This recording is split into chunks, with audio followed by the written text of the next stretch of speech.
What if Neo was in MHA? Chapter 9. Spicecream. In the Midoriya household, Inko, Izuku, Neo and Principal Nezu were sat around the dining table.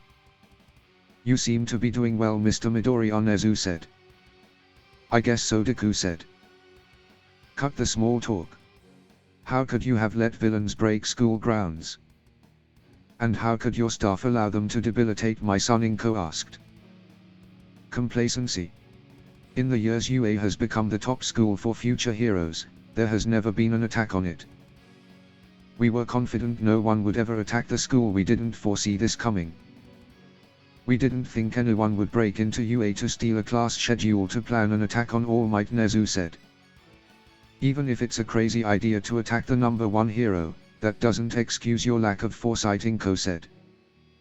"I wasn't making excuses, just stating the facts. As of now we are improving UA's security and communication lines.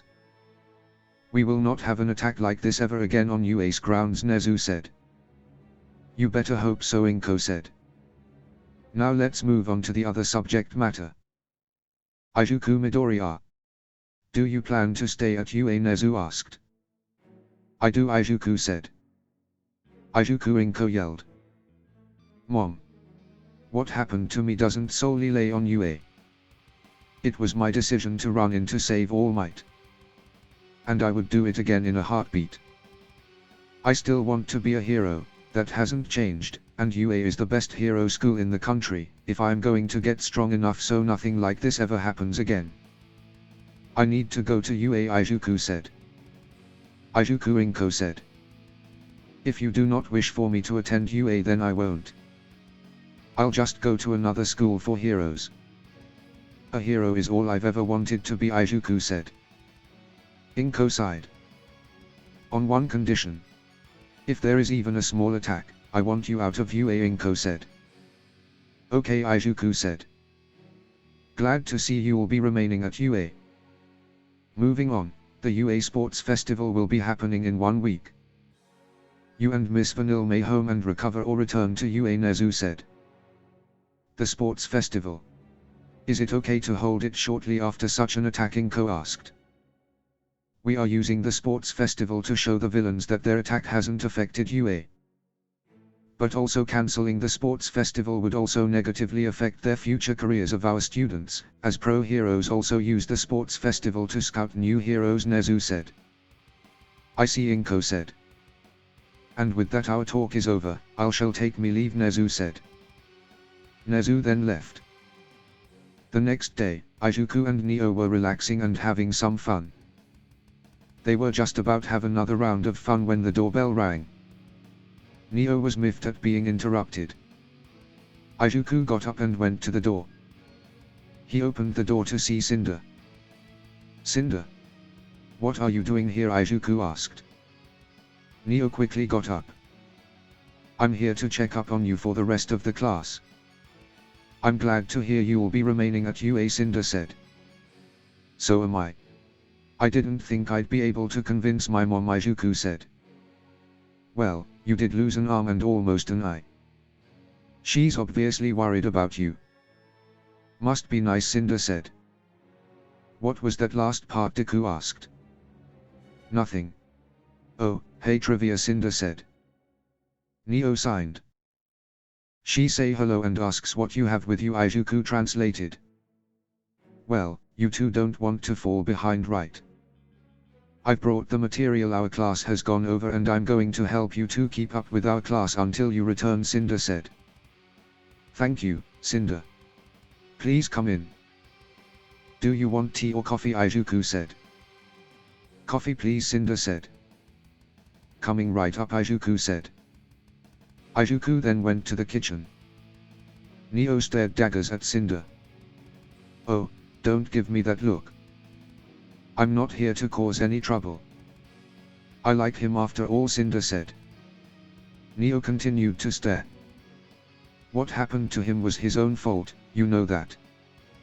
And I don't have full control over our allies. What they saw was a kid getting in the way of killing All Might. He was their target, not Izuku.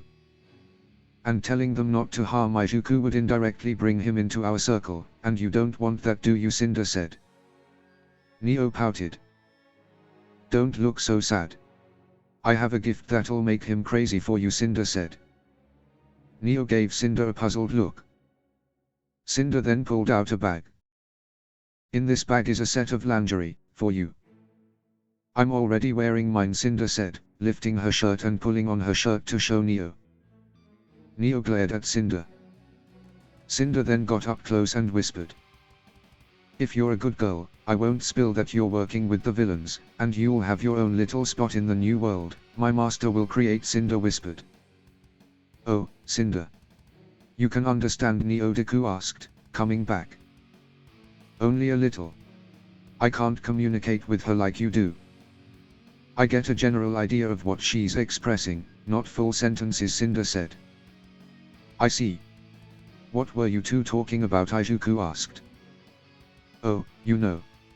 Girl talk. Now let's get to work, we have a lot of material to cover in an evening, Cinder said. Right. Let's go to my room, Izuku said. The three entered Izuku's room and got to work. They spent several hours going over the material. And with that we are done, Cinder said. At last, Izuku said. Neo flopped down onto the floor. UA really doesn't kid around with schoolwork.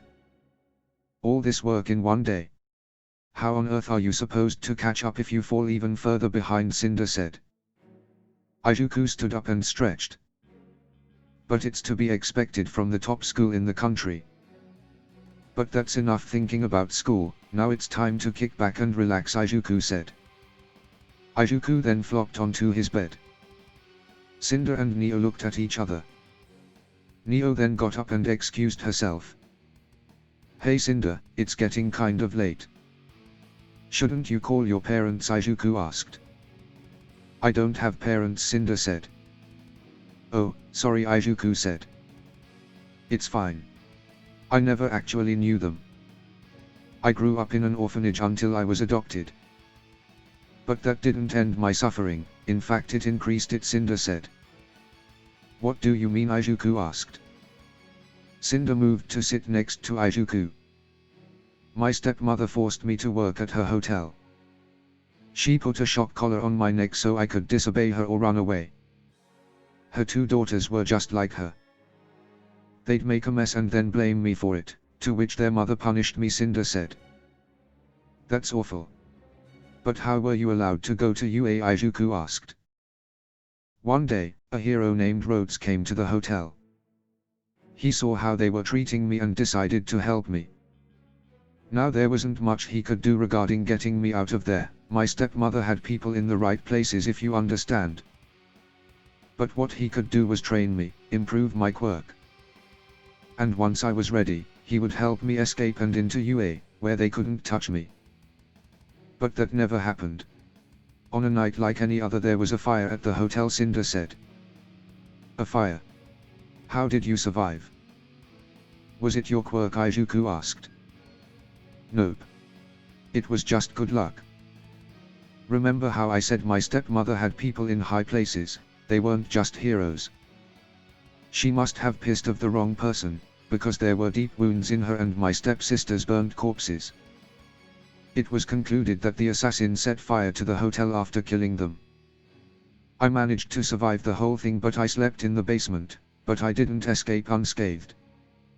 I was buried alive in the rumble until I was rescued, Cinder said. I see. So then Rhodes took you in and helped you get into UA? Izuku said. Not exactly. He did help me get into UA by telling Principal Nezu about me. But sadly, he suffered the same fate as my step-family, Cinder said, staring to cry. Cinder. I'm so sorry for bringing back these memories, Izuku said. No. It's fine. It's just. That bitch took away my freedom, the only thing I had. And then when I found someone I could trust, she took them away as well, Cinder cried. Izuku started to comfort Cinder.